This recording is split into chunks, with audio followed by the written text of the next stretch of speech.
Bismillahirrahmanirrahim. Bapak-bapak rahimakumullah, kita masuk ke sesi berikutnya. Kita akan melanjutkan pembacaan kisah-kisah sahih, dan kita sekarang masuk kepada kisah Asiyah, Ratu Mesir dari istrinya Fir'aun, atau bisa dikatakan juga ya ibu angkatnya Nabi Musa alaihi salam. Dari Abu Hurairah radhiyallahu anhu bahwa Rasulullah sallallahu alaihi wasallam bersabda, sesungguhnya Fir'aun mengikat istrinya dengan besi sebanyak 4 ikatan pada kedua tangan dan kedua kakinya. Jika ia telah meninggalkan Aisyah terbelenggu, maka para malaikat menaunginya. Ketika itulah ia berdoa kepada Allah, Rabbi bnili indaka baitan fil jannati wa najjini min fir'auna wa amalihi wa najjini minal qawmidh zalimin. Yang artinya, ya Allah, wahai Rabbku, bangunlah untukku sebuah rumah di sisimu di dalam surga, dan selamatkanlah aku dari Fir'aun dan perbuatannya, dan selamatkanlah aku dari kaum yang zalim. Surat At-Tahrim ayat 11. Kemudian diperlihatkan untuknya tempat tinggalnya di dalam surga. Hadis ini sahih, diriwayatkan oleh Abu Ya'la As-Suyuti, ya, dan hadis ini ya hadis sahih mauquf. Nah, Bapak-bapak rahimakumullah, kisah Asiyah ini luar biasa. Ya, pertama, dialah yang menjadi sebab Nabi Musa alaihi salam itu ketika kecil tidak dibunuh oleh Fir'aun, ya. Karena ya sebagaimana diketahui Bapak-bapak rahimakumullah bahwa dulu para raja itu punya asisten dari para dukun. Lalu dia bermimpi, si Fir'aun ini ya, bahwa kerajaannya nanti akan dihancurkan oleh pemuda dari Bani Israel. Lalu akhirnya dia punya keputusan, ya setiap anak yang laki-laki dari Bani Israel itu dibunuh. Ya, lalu ya ibunya Musa alaihi salam pun mengandung, dan kenapa nggak ketahuan, karena kata para ulama nggak kelihatan, ya mungkin entah perutnya kecil atau Allah samarkan penglihatan para pasukan Fir'aun, ya. Lalu setelah lahir, ya maka dicarilah, ya seperti biasa. Jadi ada hari-hari tertentu pasukan ini mencari bayi yang berjenis kelamin lelaki. Nah, saat itu jatahnya rumah Nabi Musa yang dikunjungi atau diperiksa. Lalu diilhamilah, Allah mengilhami ibunya Musa agar menaruh Musa alaihi salam kecil di dalam sebuah keranjang atau di sebuah tempat, lalu dihanyutkan di sungai. Dan saudari perempuan Nabi Musa diperintah oleh ibunya untuk suruh ngikutin di pesisir sungai tersebut, ya. Nah, ketika berjalan akhirnya berhentilah atau ditemukanlah bayi kecil Musa ini oleh Asiyah, ya alaihi salam. Nah, dan disitulah ketahuan bayinya laki-laki, karena Asiyah dan Fir'aun gak punya anak, maka diangkatlah Nabi Musa anak oleh Fir'aun, ya. Dan itu sebab siapa? Di antara sebabnya adalah sebab Asiyah alaihi salam, ya, atau Asiyah radhiyallahu anha. Nah, Bapak-bapak rahimakumullah, kenapa Asiyah ini bisa beriman kepada Allah dan Nabi Musa? Jadi kalau Bapak-bapak tahu, dulu kan Nabi Musa itu ditantang untuk saling adu kekuatan dengan penyihir. Lalu berkumpullah seluruh rakyat, disaksikan, ya, Nabi Musa dengan Nabi Harun, dan Fir'aun bawa penyihir-penyihirnya, sebagaimana yang sudah kita ketahui, lempar tongkat berubah jadi, lempar tali berubah jadi ular. Maka Nabi Musa melempar tongkatnya benar-benar berubah jadi ular, benar-benar ya thu'banun mubin, benar-benar ular yang nyata. Lalu dimakanin tuh ular bohongan. Nah, seketika itu, ya, bayangkan Bapak-bapak, ini tukang penyihir ini, dukun-dukun, ya, langsung sujud kami beriman kepada Robnya Musa dan Harun. Tadinya dukun. Dukun, dia beriman kepada Allah dan Nabi Musa, taubat, terus dibunuh sama Firaun. Ya, dibunuhnya gimana Pak? Kata para ahli tafsir ya, disebutkan dipotong silang badannya. Dan Firaun ini memang punya kriteria tuh, dia ibaratnya penemu cara menyiksa. Jadi menyiksa model baru tuh dia nemuin. Jadi dia tuh kreatif dalam menyiksa orang. Ini Firaun. Ya. Nah, lalu setelah itu kata para ulama tafsir mengkisahkan bahwa ketika selesai, Asiyah bertanya sama Firaun, siapa yang menang? Ya. Lalu dikatakan yang menang Musa. Lalu Asiyah mengatakan, ya sesungguhnya aku beriman kepada Allah, Robnya Musa atau Tuhannya Musa dan Musa.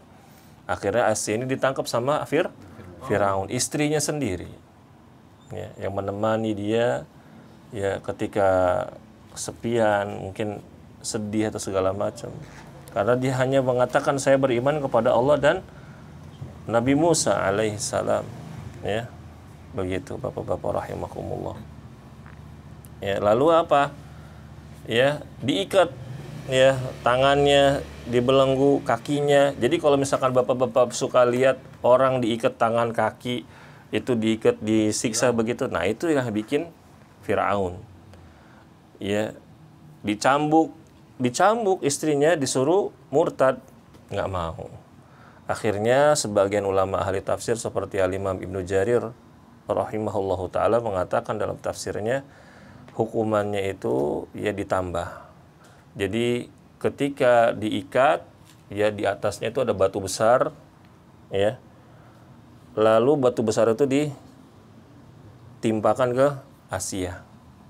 Nah, maka ketika dia melihat batu besar itu, dia berdoa ini, Rabbi banili indaka baitan fil jannati wa najjini min fir'auna wa amalihi wa najjini minal qaumidz zalimin. Setelah doa itu, Allah singkap penglihatannya, Allah perlihatkan tempatnya di surga. Nah, ketika sedang proses hukum itu, Asiyah tersenyum melihat tempatnya di surga. Ya, bapak-bapak ya. Lalu setelah itu, batu itu pun ditimpakan ke Asiyah. Ini begitu kejamnya siapa? Firaun laknatullahi alaih. Dan bahkan ketika sudah seperti itu keadaannya, Firaun malah bilang, Musa ini bikin orang jadi gila. Orang lagi disiksa saja bisa dibuat tertawa sama dia. Nah, inilah bapak-bapak, kezaliman yang dilakukan oleh Firaun sungguh sangat besar, sehingga hatinya benar-benar tertutup. Nah, pelajarannya bapak-bapak rahimakumullah, yang pertama, pengaruh iman yang benar ketika menghadapi cobaan dan siksaan yang setiap saat menghadang seorang mukmin dalam kehidupannya. Jadi kalau misalkan bapak-bapak iman kita ini kuat, cobaan apapun yang datang menerpa kita, maka kita akan kuat menghadapinya. Dan bapak-bapak harus tahu bahwa Allah itu tidak akan memberi cobaan kepada setiap hamba, kecuali hamba tersebut pasti bisa melaluinya, tentu dengan keimanan. Sekarang bapak-bapak coba bayangkan, ada orang baru dikasih cobaan, ya, punya hutang di bawah 10 juta. Tapi karena imannya kurang, akhirnya dia bunuh diri. Banyak korban pinjol, ya, rentenir online itu banyak yang akhirnya bunuh diri. Makanya bapak-bapak rahimakumullah, kalau misalkan kita udah punya iman yang kuat, manfaatkan iman itu, yaitu dengan cara ya kita belajar seperti ini. Ya, tadi saya lewat ketika kesini, ada orang-orang lagi nongkrong, ya, saya langsung ingat betapa beruntungnya bapak-bapak dan saya. Di waktu saat yang sama, sungguh berbeda kondisinya. Ya, kita di sini kumpul belajar agama, di satu tempat yang lain mereka menghabiskan waktu, bahkan mereka mengatakan saya sedang membunuh waktu saya untuk hal-hal yang sia-sia. Nah, lalu Bapak-bapak rahimakumullah, pertolongan Allah senantiasa diberikan kepada orang-orang yang beriman. Ingat Bapak-bapak, Allah berfirman, "Inna ma'al usri yusra." Inna ma'al usri yusra. Ya. Allah berfirman 2 kali, kalau misalkan kita ada kesusahan, pasti ada jalan keluar, pasti ada jalan keluarnya. Yang penting kita iman, yang penting kita tawakal. Jadi Bapak-bapak, contoh misalkan ini realitas saja. Kita sedang kesusahan. Kalau orang imannya lemah, kita butuh uang nih misalkan gitu ya. Butuh dana, suntikan atau segala macam. Iya. Kalau orang itu imannya lemah, dia pasti lari kemana untuk nyari dana tuh? Ke bank. Paling dekat dulu. Bank konvensional atau bank-bank misalkan ya untuk usaha nih biar bagus nih, udahlah saya minjem modal aja ke bank. Ini tidak boleh Bapak-bapak. Lebih baik dia bersabar, pelan. Betapa banyak Bapak-bapak sebuah usaha yang udah dari kecil banget Bapak-bapak rahimakumullah, lalu menjadi besar. Tapi ketika dia mau membuka sesuatu itu tersebut, dia butuh dana kan? Nah, akhirnya ditawarin lah sama bank. Ya, tiap bulan bank itu telepon. Mbak nawarin terus begitu. Ya.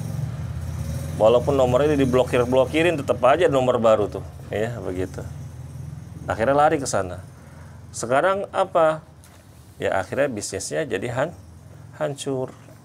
Ya, karena riba gitu Bapak-bapak. Jadi ya ini penting bagi kita agar ya percaya dengan pertolongan Allah. Dan Bapak-bapak rahimakumullah, ya pelajaran berikutnya adalah sebagian dari hamba Allah lebih memilih kenikmatan di akhirat daripada di dunia.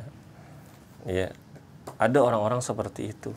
Saya lebih baik di dunia ini ya begini-begini. Saya lebih baik di dunia saya ini kaya. Benar masuk surga, itu saya lebih pilih begitu. Itu juga pengennya gitu ya Pak ya. Ya, begitu. Ya. Taib. Berikutnya Bapak-bapak rahimakumullah, kisah berikutnya adalah apa-apa yang berada di sisi Allah tidak akan sia-sia. Ini kisahnya menarik sekali Bapak-bapak. Dari Abu Hurairah radhiyallahu anhu bahwasanya Rasulullah sallallahu alaihi wasallam bersabda, ada seseorang berkata, sungguh saya akan menyedekahkan sesuatu. Lalu ia pergi untuk menyedekahkan sesuatu itu, ternyata sedekah itu jatuh ke tangan seorang pencuri. Kemudian pagi harinya orang-orang ramai membicarakan bahwa tadi malam ada sedekah yang diberikan kepada seorang pencuri. Kemudian orang yang bersedekah tersebut berkata, ya Allah, hanya bagimulah segala pujian. Sungguh saya akan menyedekahkan sesuatu lagi. Ibaratnya, ya berarti salah dong saya sedekah, ya kan gitu. Tapi dia memuji Allah. Lalu ia pun pergi untuk menyedekahkan sesuatu. Tanpa ia ketahui, ternyata sedekah tersebut jatuh ke tangan seorang pelacur. Kemudian di pagi harinya orang-orang ramai membicarakan bahwa semalam ada sedekah yang diberikan kepada seorang pelacur. Kemudian orang itu berkata lagi dengan doa yang sama, ya Allah, hanya bagimu lah segala puji. Alhamdulillah, ala kulli hal. Sesungguhnya saya akan menyedekahkan sesuatu lagi. Ya, menurut dia salah alamat kan sedekahnya kan.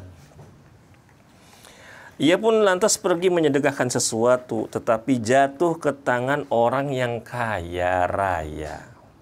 Kemudian pagi harinya orang-orang ramai bicarakan bahwa tadi malam ada sedekah yang nyangkut di rumah orang kaya. Kemudian ia berkata lagi, ya Allah, hanya bagimulah segala pujian. Beberapa kali saya sedekah, tapi jatuh ke pencuri, ke pelacur, dan orang kaya. Kemudian seseorang pun datang berkata kepada orang yang sedekah tadi, adapun sedekahmu kepada pencuri mudah-mudahan menyebabkan ia berhenti dari mencuri. Sedangkan sedekahmu kepada perempuan yang pelacur, maka semoga ia diberhentikan dari perbuatannya. yaitu berzina, menjadi pelacur dan segala macamnya.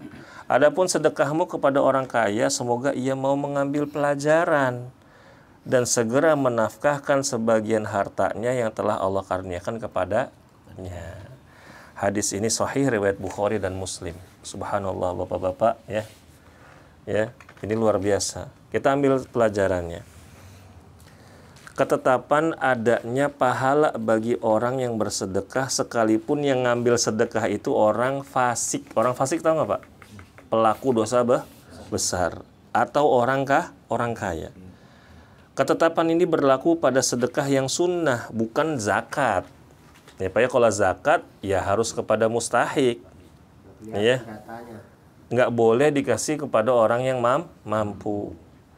Nah di sini juga Bapak-bapak kita ada pelajaran bahwa kalau misalkan kita lihat ada orang ya minta-minta ya begitu ya kita kasih aja kalau kita mau, nggak usah banyak komentar. Tapi bukan berarti juga Bapak-bapak ya wah kata Ustadz sedekah aja. Cuma jangan salah alamat juga, seperti jangan suka kasih kepada pengamen, kepada badut-badut itu ya, yang di pinggir-pinggir jalan itu, ya, karena itu udah jadi profesi. Profesi yang mereka lakukan itu haram, nggak boleh. Minta-minta. Jadi pengamen, jadi tukang badut, terus jadi apa lagi? Ondel-ondel. Silverman. Yang mereka kerjakan itu, pekerjaan mereka itu haram, nggak boleh Pak. Mereka tuh begitu nggak boleh. Orang yang suka minta-minta, ya itu nanti Allah akan bangkitkan, itu wajahnya nggak ada dagingnya, jadi tengkorak tok. Nah sekarang pengamen apa coba yang dijual? Suaranya sember. Ya Pak, Assalamualaikum, mohon maaf mengganggu waktunya, mengganggu makannya, ya emang mengganggu, ya begitu. Ya kalau misalkan kita kasih, terus dia akan seperti itu. Atau ada anak muda masih seger, masa umuran Mas Tian, pakai baju badut, Pak, permisi Pak, Assalamualaikum Pak, Pak Haji, Bu Haji, Bu Haji gitu. Kasih. Dia akan terus seperti itu. Ya, terus ondel-ondel, bagaimana nggak zalimnya tuh mereka? Bikin macet. Bikin berisik. Subhanallah. Bikin gaduh. Ya, gitu. Ini jangan dikasih. Kalau enggak ya mereka akan seperti itu terus. Dan ini memang harus digalakkan, ya, begitu. Adapun orang ini dia emang nggak tahu, dia sodako emang nggak tahu. Nah kalau misalkan kita tahu orang-orang anak-anak tersebut atau orang-orang tersebut emang profesinya kayak begitu, kita nggak bakal kasih, jangan. Dia juga kalau tahu dia nggak bakal kasih, ya. Tapi ini pelajaran. Nah begitu Pak Jumadi. Kenapa mereka itu terus seperti itu? Nggak mau cari uang dengan cara yang wajar, karena mereka dapatnya juga banyak Pak. Ya, mereka dapatnya banyak. Saya suka ada langganan tukang ketoprak di depan sana. Saya pernah nanya, Mas, ini anak ini berapa kali? Wah udah kagak kehitung Pak Ustadz katanya. Saya aja sampai bosen. Kalau yang badut saya kenal Ustadz, ada orang depan. Nah jadi gitu. Pernah saya sama istri saya makan.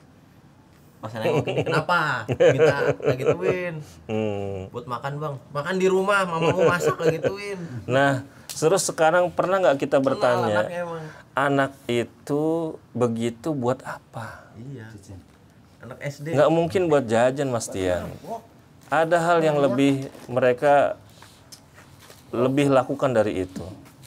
Karena uang haram akan dialirkan kepada yang haram. Karena uang haram itu membentuk orang itu menjadi pribadi yang rusak. Ya, begitu Bapak-bapak. Jadi kalau misalkan sedekah ya lihat-lihat ya. Jangan ke tukang ngamen segala macam. Ke tukang parkir. Tukang parkir itu juga ya. Rezekinya itu syubhat Bapak-bapak. Ya, tiba-tiba dia ada nongol. Tadi nggak ada orang, tiba-tiba prit. Ini kasihan tukang parkir sebenarnya. Mereka kalau tahu itu ya mereka nggak mau begitu.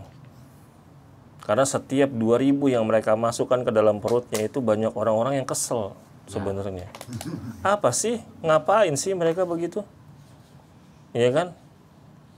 Itu bukan jatuhnya pengamanan, itu pungli jatuhnya kalau saya lihat. Nggak diamankan juga kok. Iya. Ya kan? Terus saya pernah di Indomaret deket pertengahan tuh Pak, ya pertengahan tuh.